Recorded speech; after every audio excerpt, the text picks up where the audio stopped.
Había una vez en un pequeño pueblo mexica un niño llamado Tecpatl.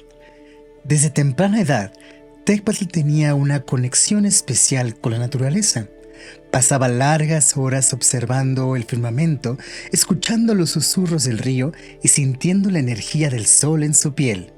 Un día, mientras Tecpatl se encontraba en lo alto de una colina, algo extraordinario sucedió. El viento mismo comenzó a soplar suavemente y de repente pudo escuchar claramente una melodía misteriosa. Eran voces susurrantes que solo Tecpatl podía percibir.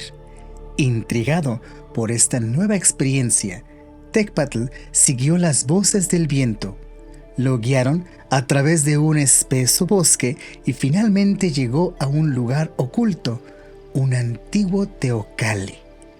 El viento parecía quererle revelarle algo que nadie más había notado. Con valentía, Tecpatl ingresó al templo y exploró cada rincón. Encontró un mural antiguo que representaba a los mexica en un baile directamente en honor a la dualidad celestial. Sin embargo, algo llamó poderosamente su atención. Una figura en el mural parecía estar en silencio, sin emitir sonido alguno.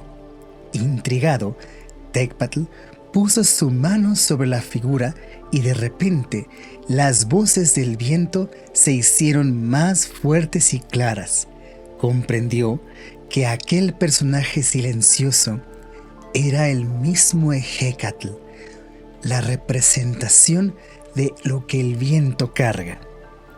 Con lágrimas en los ojos, Tecpatl prometió que nunca permitiría que la voz del mismo Ejecatl se extinguiera.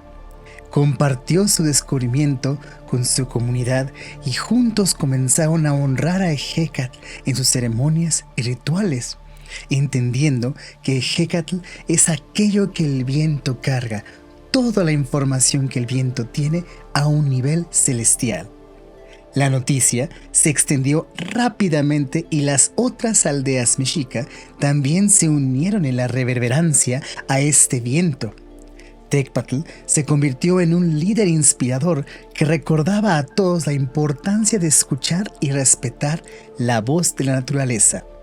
El legado de Tecpatl perduró a lo largo de los años. Su historia fue transmitida de generación en generación, recordando a todos que escuchar la voz de la naturaleza es verdaderamente una responsabilidad.